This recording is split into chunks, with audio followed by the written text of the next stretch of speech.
Halo, halo, apa kabar? Assalamualaikum warahmatullahi wabarakatuh. Semoga Anda semua selalu dalam keadaan sehat walafiat dan tetap semangat. Dan kita jumpa lagi dalam program Off the Record, membaca berita di balik berita. Seperti biasa, kami menemani Anda. Saya Hersubun Arif. Dan saya Agibeta, senang sekali menjumpai teman-teman semua. Yes, saya tadi sengaja nggak menggunakan kata senang, Mbak. Tapi Anda kan senang menjumpai ya. Tapi memang suasananya membuat kita sebenarnya tidak bisa bersenang-senang karena ya ada yang miris lah dalam hati kita melihat situasi yang sekarang terutama terjadi pada saudara-saudara kita. Apalagi kalau melihat pemberitaan dan juga media sosial, tayangan-tayangan video-video potongan dari NTT, ya memang kita sangat miris. Dan sekali lagi tentu saja bukan ini nanti kalau saya ngomong begini dianggap kita nyinyir pada pemerintah, tapi sekali lagi kemudian ternyata terbukti setiap kali ada peristiwa semacam ini kok kesannya sangat lambat gitu ya pemerintah. Silakan pemerintah nanti bantah lagi. Pada waktu itu kita ingatkan Teddy ya, Sekap waktu di Aceh juga dia membantah bahwa pemerintah itu lambat, pemerintah bekerja. Tapi ini yang jadi masalah, kemudian ada video, potongan video reporter dari Al Jazeera ya, Mbak Agi, yang membuat videonya itu viral di dunia maya, dan tentu saja ini pasti menyebar ke dunia namanya kalau Al Jazeera, dan menunjukkan betapa ya pemerintah, kita mau ngomong apa itu kalau nggak disebut lambat atau apa sebutnya lah begitu ya. Aid has reached some communities in Manggarai, but not all of them. Residents of this village say they haven't received any help and they're lacking food, medicine, and especially clean water. They've even put this sign up by the side of the road: Kami sangat-sangat butuh bantuan. We really, really need help. Kami sejak tanggal 15 itu Ibu tidur di sini beralaskan tikar, tidak ada tempat tidur sama sekali. Karena kami sejak tanggal 15 sampai hari ini Ibu tidak dapat sama sekali bantuan dari baik dari pemerintah maupun dari desa. There are more than 9,000 people displaced across the province of East Nusa Tenggara, but it's here where I am in Manggarai that the community is feeling the effect the most. So many homes here were destroyed. This is what's left of Riong village. You can see many houses completely destroyed. People have assembled their own makeshift tents using sheets of plastic and bamboo. It's extremely hot during the day and it's cold at night. And there are many children in this village sleeping in these conditions. Ya, kita ikut berduka cita yang sangat mendalam. Kita mengamati ini selama beberapa hari, dan sampai sekarang penanganan masih terus terjadi. Kita melihat banyak sekali lokasi yang masih belum terbuka, banyak sekali lokasi yang belum terjangkau, dan kemudian catatan terakhir yang meninggal dunia, jumlah korban meninggal dunia akibat gempa. Saya ini membaca langsung dari website ya, Badan Nasional Penanggulangan Bencana. Tercatat sebanyak 71 hingga 73 orang. Karena seperti kita ketahui pada situasi seperti ini, laporan-laporan sering tumpang tindih, dan juga Yes. bahkan ada laporan yang sudah ada tapi belum dilaporkan. Jadi situasinya memang masih tidak menentu. Hmm. Itu catatan dari BNPB. Kemudian luka-luka ratusan itu mengalami luka berat, luka ringan, memerlukan operasi tenaga medis yang banyak dan sebagainya. Dan pengungsi itu ada puluhan ribu warga yang harus mengungsi ke tempat yang lebih aman. Dan mereka ini masih banyak karena belum terjangkau, sehingga soal makanan, soal bantuan medis, popok bayi, baju, apa dan sebagainya, itu masih banyak yang belum mendapatkan bantuan, walaupun sebagian itu sudah lebih terjangkau. Nah, itu tadi yang dikatakan oleh Mas Hersu, apa namanya, soal Al Jazeera. Ya, memang itu betul sekali, Mas Hersu. Dalam setiap kali bencana itu seringkali apa yang diliput atau apa yang dilihat langsung oleh media, oleh jurnalis, oleh para influencer, oleh para aktivis kemanusiaan, itu datang lebih dulu ke mata masyarakat, ditonton lebih dulu oleh warga dunia, Hmm. ketimbang apa yang dilakukan oleh pemerintah, Hmm. gitu. Jadi ini memang Oke. sangat disayangkan, karena saya rasa ini adalah soal komunikasi, Hmm. ya.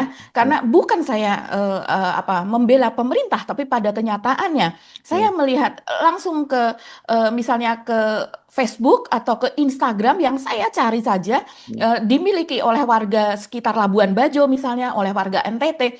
Mereka mengatakan bantuan telah datang tapi masih ada di pelabuhan. Bantuan bertruk-truk sudah datang, sudah menuju ke lokasi bencana, tapi memang untuk mencapai titiknya itu memang mengalami kesulitan. Jadi artinya sebetulnya pemerintah sudah bekerja, tapi kenapa ini tidak sampai di telinga masyarakat, di mata Nah, ya, masyarakat? ya. Karena memang kemampuan komunikasi pemerintah, Mas Hersu. Saya tadi sebelum kita tapping ini sempat kita berdua sempat agak emosi ya membicarakan soal ini. Karena kalau seandainya kita pernah bekerja bukan pernah, sekarang pun kita sebagai media ya, tapi kita secara structure, kita pernah bekerja di televisi, kita pernah bekerja di media cetak seperti itu. Dan kita tahu bagaimana cara kita bekerja, begitu ada bencana kita langsung menghubungi koresponden kita yang ada di sana. Kita menghubungi Bapak Bupati, kita menghubungi warga setempat, entah dengan kalau dulu masih ada Yellow Pages, kita cari itu alamat-alamat di sana dan nomor telepon yang ada di sana, any person, orang siapapun, siapa tahu dia bersedia memberikan keterangannya di sana, kemudian kita kutip warga sana jadi semacam citizen jurnalis begitu, dan itu segala daya upaya kita lakukan kalau seandainya pun telekomunikasi di sana down, tapi itu kita lakukan sebagai jurnalis. Nah, seharusnya yang ada di keliling Pak Prabowo itu yang namanya Khodari, entah yang namanya Hasan Nasbi ini kan sebagai penasihat khusus komunikasi. Bagaimana mungkin dia tidak membisikkan di telinga Pak Prabowo, di telinga Seskap Teddy kayak di telinga ini pakar komunikasi, mereka ini dokter-dokter Mas Hersu. Jadi seharusnya mereka tahu untuk apa ada TVRI, untuk apa ada RRI, untuk apa ada televisi-televisi nasional yang sebetulnya mereka ini lapar kepada pemberitaan, yang sekali colek, sekali telepon saja, tolong bantu komunikasi pemerintah begini, pasti mereka mau semuanya. Begitu juga dengan influencer-influencer, mereka jangan dimusuhi, mereka itu digandeng, diajak. Seperti misalnya kitabisa.com, saya lihat sudah dari sejak hari pertama mereka aktif. Ferry Irwandi dari sejak menit pertama dia langsung menghimpun bantuan, begitu juga siapa kakak beradik itu Jovialda Lopez dan saudaranya itu, dia mereka langsung. Jadi mereka pada saat itu juga mereka sudah menggerakkan bantuan. Alat besar akhirnya mengevakuasi atau membersihkan longsor-longsor yang terjadi ketika terjadi gempa Flores Paluwe. Rencana ini bisa berkat tuh. Tanahnya dia tuh dari Pulau Flores ke kita aman untuk ini lihat apa ini gunanya, apa para orang baik di Kita Bisa? Ini gunanya semua logistik, alat pokok, bantuan bisa disampaikan dan dikelola, dikirim ke seluruh Pulau Paluwe yang dari kemarin susah banget karena jalan ketutup sama longsor. Tapi karena kalian alat besar ada. Paluwe semangat, Paluwe kuat. Jadi dan pada tanggal 17 bahkan Mas Hersu 17 Agustus itu Pak Ganjar dan Ibu Risma ini kalah betul Pak Prabowo. Pak Ganjar dan Bu Risma sudah berada di lokasi dan kemudian menjadi viral semua videonya mereka, video Pak Ganjar dalam sehari mengunggah berapa kali, malam-malam berada di tenda bersama para dokter yang dibawa untuk memberikan bantuan. Ini kalah set betul. Saya lihat, saya cari Anies mungkin masih di luar negeri. Saya tidak tahu tepatnya. Tapi dari unggahannya kemungkinan besar masih ada di luar negeri.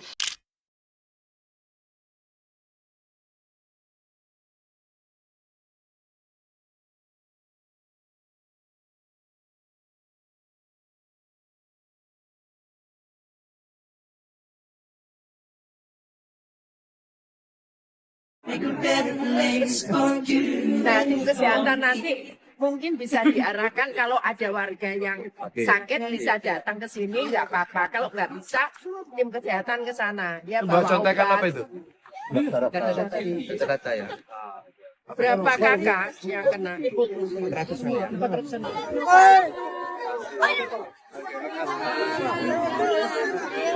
Sehat semua ya. Kita jalan ya.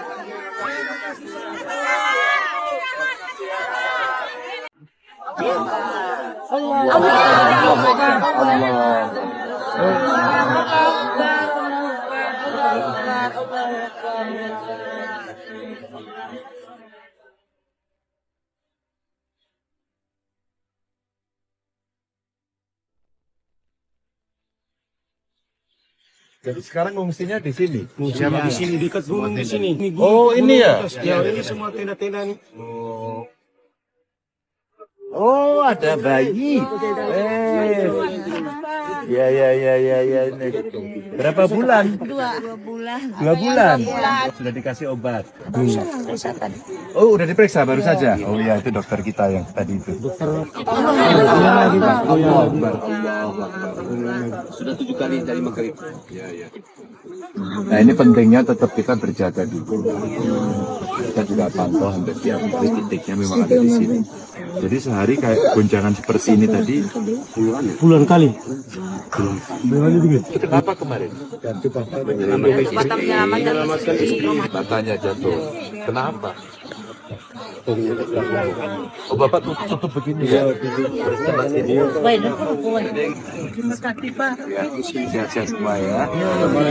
Jadi ini mereka ini semua bergerak entah itu dengan motif politik, entah itu memang dengan rasa ketulusan hati. Tapi di sini kalah pemerintah. Sayang sekali. Iya, ya. Dan yang kemudian kontradiktif kan, kalau kita lihat timelinenya pada saat itu kan kita tahu di Istana tanggal 17 Agustus itu kan berlangsung acara seremonial yang sangat meriah ya Mbak Agi ya. Mestinya, Betul. nah saya juga seperti yang Anda sampaikan khawatir itu info-info semacam ini tidak sampai kepada Presiden. Dan kedua, tapi kalau tidak sampai kepada Presiden, para menteri-menterinya kenapa tidak langsung bergerak? Itu juga kan begitu ya. Menteri kan bisa langsung bergerak. Kalau toh Presiden tidak, ini nanti tinggal mereka melaporkan kepada Presiden. Mereka sudah punya posko di sana kan begitu. Karena jadi kan kemudian orang jadi kontras sekali situasi sedang berduka, tapi kemudian di istana malah dalam tanda petik pesta-pesta kan gitu ya Mbak.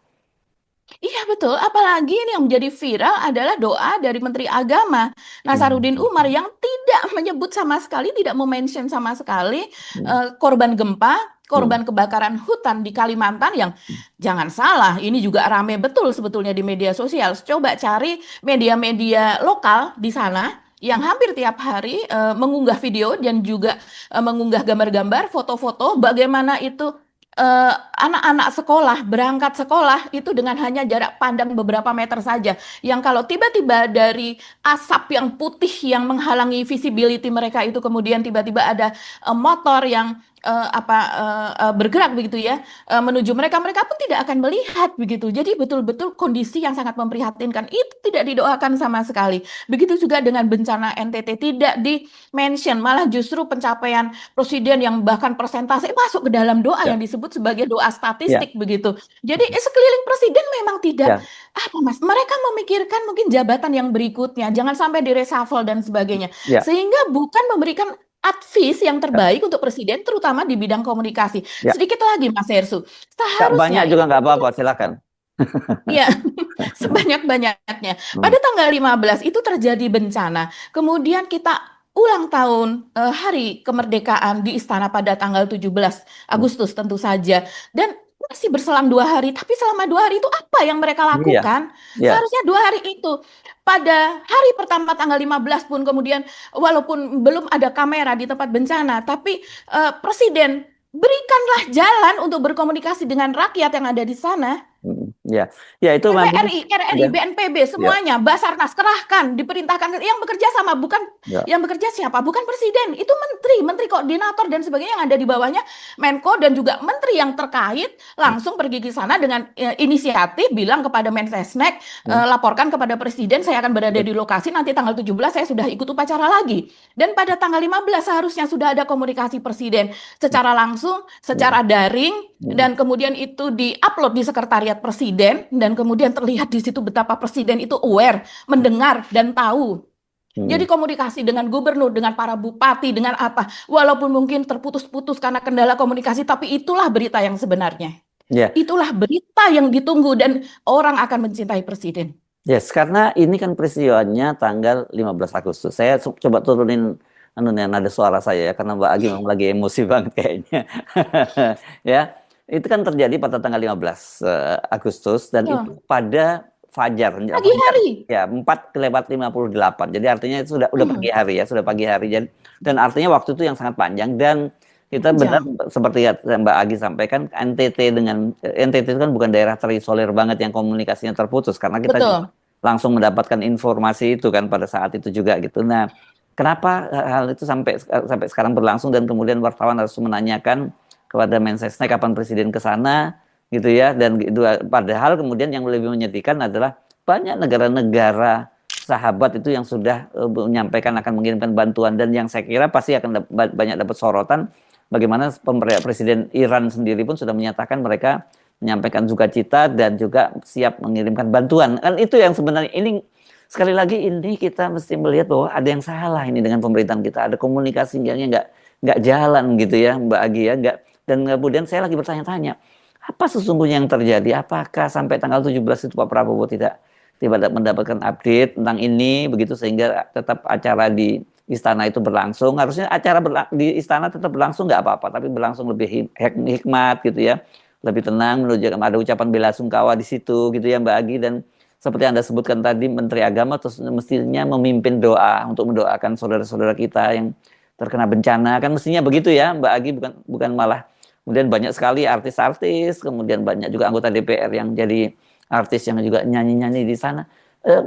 Memperingati kemerdekaan RI ke-81, oke silakan, dan tapi kan harus situasi, ketika ada situasi semacam ini mestinya agak diubah. Nah ini yang saya kira menjelaskan kenapa kemudian kepuasan publik terhadap pemerintahan itu jadi turun terus gitu, dan sekarang dalam titik terendah ya. Ada hal-hal yang Anda tadi benar ya, ada hal yang mungkin dilakukan oleh pemerintah dan itu tidak dikomunikasikan dengan baik. Apa yang ditangkap oleh publik kan yang tidak baik. Sekarang kan berlaku kalau di eranya media sosial itu kayak media zaman dulu kan, bad news is good news, itu selalu seperti itu ya. Padahal kan sebenarnya good news juga is news juga kan, begitu seharusnya kan. Iya, tantangannya kepada pemerintah adalah bagaimana membuat good news dari presiden itu menjadi good news. Good news, still good news. Tidak selalu bad news is good news begitu. Nah ini tantangan itu, dan tantangan itu sebetulnya nggak berat-berat amat. Pendukung presiden masih banyak. Kalau seandainya kita mempercayai elektabilitas masih 51% misalnya, katakanlah itu benar, ya berarti modalnya masih cukup besar. Karena sisanya dibagi kepada calon-calon yang lain yang mungkin cawapres dulu, atau bukan tokoh-tokoh yang tidak nyapres tapi tetap menjadi idola warga misalnya, seperti itu. Tapi artinya modal badan komunikasi, modal dari penasihat-penasihat komunikasi, dan juga orang-orang di sekeliling presiden, tidak selalu harus mereka yang memiliki beban tanggung jawab komunikasi, tapi para menteri begitu ya, menteri terkait, itu semuanya harusnya bergerak, dan kemudian mereka juga memberikan statement-statement begitu. Walaupun mungkin presiden tidak memerintah mereka, tapi kita tahulah pada saat SBY, pada saat Jokowi juga mereka belum tentu langsung diperintah Jokowi, tapi menteri-menteri itu mengatakan, ya instruksi presiden begini, presiden sudah mendengar, dan kemudian presiden meminta dikerahkan secara besar-besaran walaupun belum ada perintah presiden. Karena apa? Karena apa yang dikatakan menteri itu akan dipercaya oleh rakyat gitu, dan itu menaikkan martabat dari presiden begitu. Jadi kenapa mereka bahkan pada tanggal 18 kalau tidak salah ya, Mensesnek masih mengatakan akan direncanakan ke daerah. Memang betul, presiden itu kalau ke daerah ada tim advance misalnya, dalam kondisi biasa sampai 1 pekan itu persiapan dilakukan oleh para bupati, para camat, sampai lurah, pengerahan anak SD bawa bendera yang begini-begini begitu. Tapi ini kan situasi khusus. Pak Presiden kita itu adalah tentara dan masih tetap berjiwa tentara, jiwa korsa, dia bisa berada dimanapun. Jadi Harusnya. tetaplah dia dengan itu gitu, dengan signaturenya dia yang seperti itu gitu. Bawa Pak Presiden ke sana gitu. Bahkan kalau perlu, jangan pesan hotel yang mewah seperti itu, akan jadi kontradiksi. Kalau presiden dari menginap di hotel mana dan menginap di rumah penduduk, siapkan. Itu tidak perlu waktu sehari, beberapa jam saja sudah bisa. Kalau Dalam tidak kondisi penduduk seperti ya ini, semuanya tenda harus VIP ya, praktis. tenda VIP Betul, juga ada. tenda VIP. Iya. Dalam hal ini Mas Hersu bertebaran di media sosial. Dan ini juga viral, fotonya Pak SBY viral lagi, yaitu bagaimana ketika ada bencana banjir, kemudian dia dengan celana yang dinaikkan atas lutut, dan di sebelahnya tetap ada Menlu Marty Natalegawa yang dengan baju ikoniknya itu, Mas Hersu, dasi kupu-kupu padahal meninjau daerah bencana, itu tidak dibenci tapi disukai hal yang seperti itu. Tanggal 26 Desember 2004, gempa bumi dan tsunami yang dahsyat menimpa Nanggro, Aceh, Darussalam. Saya waktu itu di Jayapura baru selesai meninjau bencana di Nabire. Saya sendiri ingin langsung ke daerah bencana. Ada sejumlah saran sebaiknya ke Jakarta dulu supaya lebih lengkap informasinya. Saya katakan tidak. Lebih cepat saya melihat keadaan di lapangan, maka lebih cepat bagaimana kebijakan dan langkah-langkah konkret di lapangan untuk mengatasi bencana itu.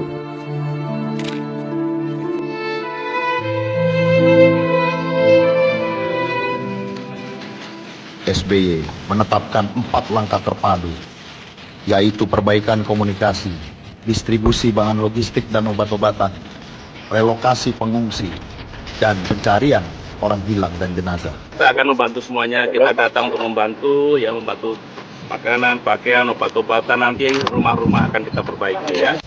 Indonesia banyak menerima bantuan internasional untuk Aceh melalui kebijakan ruang udara terbuka atau Open Sky Policy yang diberlakukan Presiden SBY. Bantuan militer dan lembaga asing berdatangan untuk membantu. Atas peristiwa gempa dan bencana tsunami tersebut, pada November 2008, Presiden SBY meresmikan Tsunami Early Warning System sebagai sistem peringatan dini bencana tsunami. Keberadaan sistem peringatan dini tsunami merupakan wujud kemajuan dan kesiapsiagaan kita dalam upaya mengurangi dampak dari bahaya gempa bumi dan tsunami yang dapat timbul kapan saja dan di mana saja. Jangan salah Pak Prabowo, nama Pak Jokowi kembali naik. Kenapa? Karena Pak Jokowi juga melakukan hal yang sama begitu. Dia terlihat lebih tanggap pada situasi bencana setiap kali ada Walaupun bencana. kemudian di sana untuk sesi sesi foto-foto ya sebenarnya ada kan kita tahu kalau Pak Betulnya, ya, kita tahu seperti di Anyer misalnya dia minta ditinggalkan, kemudian di tepi pantai dengan foto sendiri, Lampung kita sudah sendiri. tahu. Tapi dia memakai momen itu. Pak Prabowo sebetulnya genuine ya, genuine dengan dia mengirimkan bantuan. Ada saya baca ada 50.000 ton makanan dan juga obat-obatan sudah dikirimkan ke lokasi Mas Hersu, tapi mungkin masih ada kendala di jalan begitu ya. Tapi akhirnya itu tidak terpublikasi dengan baik karena sistem komunikasi kita kayak nge-lag. Kayak ada buntu entah di mana begitu ya. Padahal dengan mengirimkan press release saja itu dimuat. Ya memang dimuat, tapi itu kalah sekarang itu orang aware terhadap video. Mereka cepat sekali men-share video. Coba kita lihat apa yang dilaporkan oleh Jessica Washington. Ini adalah reporter dari Al Jazeera. Ini mendunia betul. Jangankan di luar negeri ya, di Indonesia saja juga sudah di-share oleh hampir semua akun. Dan kita tahu Jessica Washington ini juga namanya sangat populer pada saat terjadi bencana di Aceh, di Sumatera Utara dan juga di Sumatera Barat. Dia terutama datang ke Aceh ke lokasi bencana di mana di tempat itu belum ada bantuan sama sekali. Jangan salahkan Al Jazeera, jangan salahkan Jessica Washington, karena memang itu tugas wartawan. Saya pun kalau meliput ke daerah pasti itulah yang kita beritakan dengan tujuan apa? Supaya semua mendengar, supaya pemerintah ini loh, ini lokasi yang masih belum terjamah. Hei masyarakat, bantu warga. Ini loh lokasi yang kalau kalian belum ini kalian ke sini dan sebagainya, supaya itu juga, dan itu adalah pers itu kan tujuannya adalah untuk menyuarakan suara hati masyarakat, dan masyarakat di situ menjerit minta bantuan. Nah, itulah yang kemudian kita suarakan. Selain Jessica juga, yaitu tadi yang sudah saya sebut, contohnya adalah Ferry Irwandi. Dan ini Ferry juga terus-menerus mengunggah. Jangan dianggap kalau yang seperti ini kemudian Ferry dianggap dia mengambil kesempatan untuk menaikkan namanya, karena saya rasa orang semacam dia tidak memiliki intensi untuk itu. Tapi dia membawa bantuan dari masyarakat, dari ribuan followernya, yang artinya dia harus melaporkan, dia memiliki pertanggungjawaban. Bantuan itu kemana? Gue makan atau masyarakat makan, sampai atau tidak. Jadi ini karena Ferry ini dulu banyak dikecam, apalagi diserbu oleh buzzer pada saat terjadi bencana di Sumatera, dianggap sebagai orang yang menjatuhkan, mendiskreditkan atau memperlihatkan bahwa dia bisa sementara pemerintah tidak bisa. Bukan seperti itu. Toh pada akhirnya ketika sampai di lapangan di sana, Ferry pun menjadi satu dengan TNI dan sebagainya. Karena Ferry tidak sendiri, dia pun bersama dengan grup besar juga begitu Mas Hersu.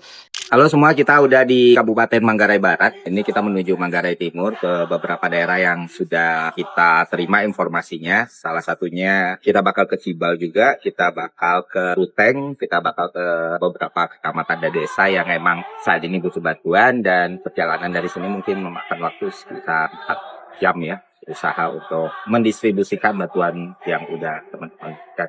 Terima kasih sekali partisipasinya, semoga ini bisa bermanfaat bagi kita.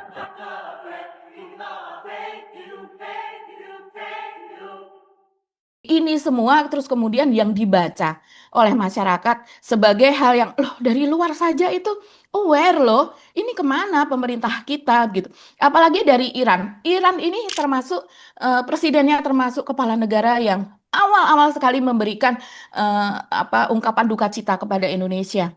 Dan di media Iran seperti kita lihat bencana di Indonesia dan juga ucapan duka cita itu banyak dimuat di media Iran sendiri. Jadi bagaimana kita melihat bahwa ketika pemimpin besar Iran itu wafat, kita begitu terlambat mengucapkan duka cita dan juga mengutuk serangan itu gitu. Tapi ketika terjadi bencana di Indonesia, kemudian Presiden Iran termasuk yang pertama kali mengucapkan duka cita dan menawarkan bantuan, baik itu bantuan berupa medis maupun bantuan berupa makanan, jadi berupa obat-obatan dan sebagainya. Bayangkan ini negara sedang berperang.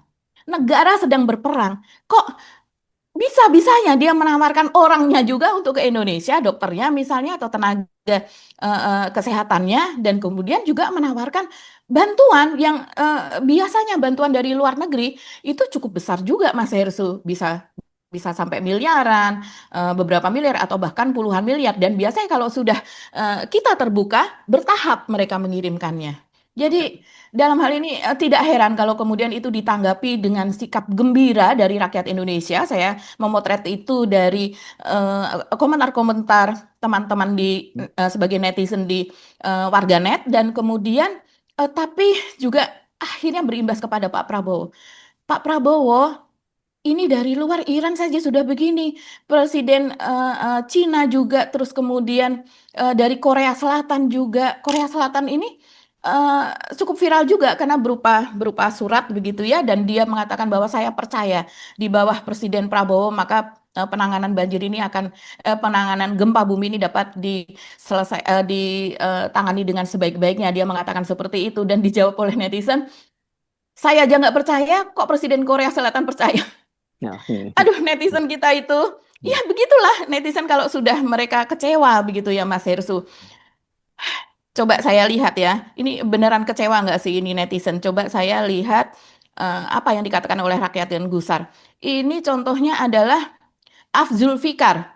Dia langsung mengunggah foto penerbangan, map begitu, dan dia menulis Jakarta NTT 8 jam.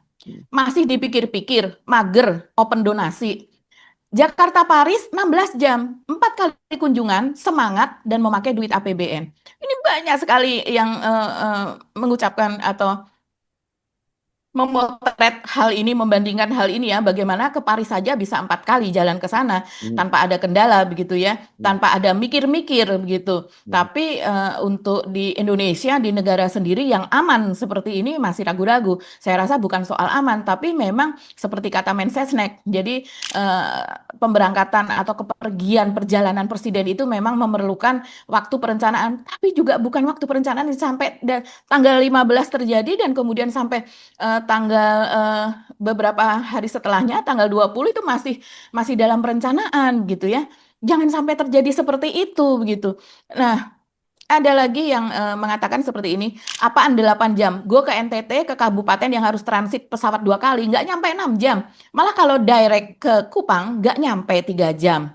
Si Prabowo emang bodoh katanya, Kak, nggak peduli sama rakyat, tukang hamburkan uang APBN buat hal nggak perlu. Itu kan, jadinya rakyat jadi seperti ini gitu loh, karena mereka marah. Kemudian siklus beliau katanya ke luar negeri, pulang pidato nyinyir, yaping itu ya, nyinyir itu tadi katanya. Giliran mau dibantu luar ditolak, sok banget anti luar. Keinget banjir Aceh kemarin juga ditolak. tapi pemulihannya nggak dikerjain. Malu nggak sih harusnya pemerintah ini? Ini harusnya Pak Prabowo tahu ya Pak, yang kemarin Pak Prabowo resmikan itu yang ada 3.000 lebih jembatan itu Pak, yang dibangun oleh TNI dan Polri. Ini ditanggapi oleh masyarakat itu dengan memotret faktual di lapangan. Bagaimana ada jembatan yang hanya beberapa meter saja Pak, itu kemudian jembatan sangat kecil ya, mungkin yang dilalui itu hanya semacam selokan begitu, dan kemudian itu diresmikannya besar. Jadi ada apa namanya, pemerintah setempat begitu, ada yang berseragam polisi atau berseragam TNI, kemudian foto-foto meresmikan jembatan. Itu loh Pak yang masuk ke dalam hitungan 3.000 lebih itu. Jembatan-jembatan kecil itu dipotret Pak, dan kemudian dimasukkan dalam hitungan, dan kemudian membuat Bapak bangga bahwa sudah ada 3.000 lebih jembatan yang dibangun. Betul Pak, itu jembatan. Tapi itu bukan jembatan mungkin seperti yang Bapak bayangkan.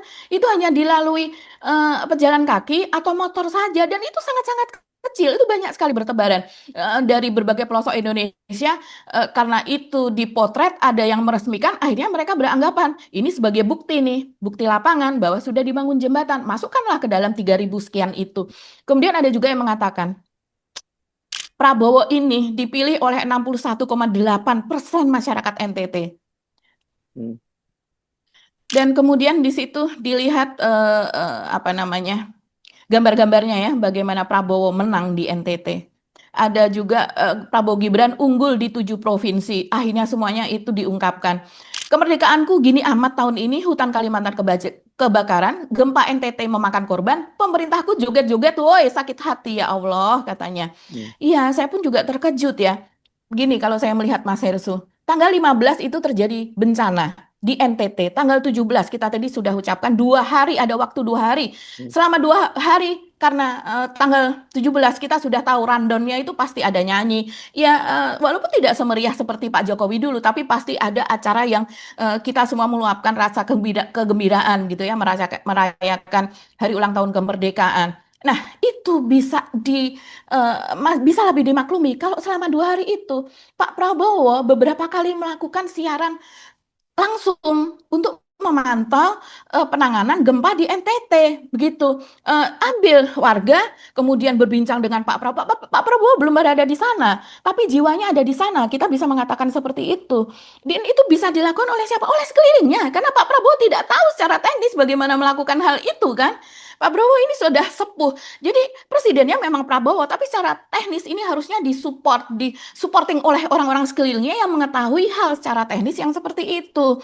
Bahkan kalau perlu misalnya tengah malam pun sebagai penutupan di hari ini, Presiden masih ingin memantau apa saja yang dilakukan oleh BNPB dan juga Basarnas dan juga Pemda setempat begitu. Jadi lakukan siaran langsung misalnya dilakukan oleh TVRI, oleh RRI apa dan sebagainya, minta bantuan televisi nasional juga reporter yang ada di sana, pasti mereka suka karena dapat bahan berita, dan kemudian lakukan siaran langsung. Itu apa yang laporkan apa yang terjadi hari ini. Dilaporkanlah itu. Kita akan melihat presiden kita masih bangun tengah malam memikirkan rakyatnya, dan itu sebelum tanggal 17 Agustus. Kemudian dilaksanakanlah tanggal 17 Agustus itu, orang boleh nyanyi, dipilih lagi ya, diseleksi lagi, lagu-lagu wajib saja, nggak usah itu yang dangdutan, nggak usah yang apa dan sebagainya. Kalau perlu ada 2 kali doa, 1 doa hari ulang tahun kemerdekaan, dan Pak Prabowo memimpin doa sendiri untuk rakyat NTT. Yes. Ini saya speechless juga dan ngeliat Bagi gemes banget gitu ya. Oke, tapi mudah-mudahan karena ini buat apa kita punya gelar, buat apa kita punya otak dengan sumber daya yang sekian banyak, malah justru itu misalnya karnaval, tapi karnaval itu biayanya miliaran gitu.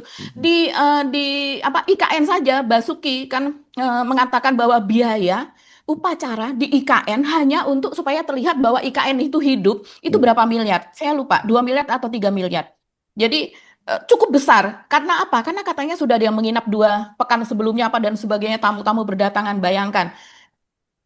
Dan kemudian kita kembali ke karnaval yang terjadi pada tanggal 17 Agustus malam. Sebelum karnaval itu seharusnya ada acara gitu ya, ada acara yang sesudah penurunan bendera, kemudian ada acara lagi-lagi soal NTT supaya ini karnaval yang berbiaya besar bisa tetap berlangsung, tapi dengan beberapa catatan. Teddy nggak perlu joget-joget segitunya juga, Bahlil nggak perlu ketawa lebar-lebar sampai segitunya juga, tapi cukup dengan hikmat, dengan gembira, masyarakat juga gembira, ribuan orang menonton, masyarakat NTT juga nggak sakit hati. Hmm. Ya, sebenarnya memelihara rasa di rakyat itu kan dengan cara seperti itu. Mudah kok. Hmm. Yang penting mau mikir, mau bekerja itu sekelilingnya. Circle dari Pak Prabowo terutama. Yes. Mungkin bagi sudah cukup. Iya, iya, iya. Sudah cukup ya. Kalau ini memang kelihatan melampiaskan unek-unek dan saya kira ini merepresentasikan dari publik ya, Mbak Agi, karena kalau kita lihat di di netizen tadi memang lebih parah lagi dan kata-katanya memang banyak yang sangat kasar gitu ya, Mbak Agi ya. Jadi apa boleh buat ya? Kasar, jadi perlu di Iya. apa namanya di erase gitu ya. Kita Hmm. tim dari off the record itu selalu melihat kata-kata yang mana. Tapi kalau seandainya Pak Prabowo sudah ngomong bajingan, ya udah bajingan juga lolos lah di off the record gitu ya. Tapi kalau misalnya nama alat kelamin ngatain apa sih, ya itu biarkan saja ada di situ, tapi kita tidak mengucapkannya gitu. Dan Yes. oh ya, kita apresiasi. Sekali lagi, ini bukan berupa kritik yang seolah-olah pemerintah tidak bekerja. Pemerintah bekerja. Hmm. Tapi bagaimana pekerjaan pemerintah itu sampai kepada masyarakat? Hmm. Itu Ya. masalahnya. Ya. Oke, Mbak Agi, ya. Sudah cukup lega Mbak Agi setelah Agak. agak lega ya. Oke. Nah, kita ngomongin lagi karena banyak hal yang kita akan terus kawal pemerintahan ini dengan cara kita bersikap kritis terhadap pemerintahan ya. Bukan berarti kita nyinyir sekali lagi, tetapi ketika tugas media memang ketika itu tugasnya adalah bagaimana ya namanya watchdog demokrasi ya, kita harus menggonggong ketika pemerintah, ketika demokrasi, ketika pemerintahan tidak berjalan, itu tugas wartawan ya, memang harusnya seperti itu. Kalau tugasnya bikin baik-baik terus pemerintah, puji-puji pemerintah, jadi humas saja, jangan jadi wartawan kan gitu ya. Sampai ketemu lagi, kami mohon pamit, saya Hersbun Arif. Dan saya Gibeta, terima kasih atas perhatian teman-teman semua. Tetap salam akal sehat. Wassalamualaikum warahmatullahi wabarakatuh. Warahmatullahi wabarakatuh.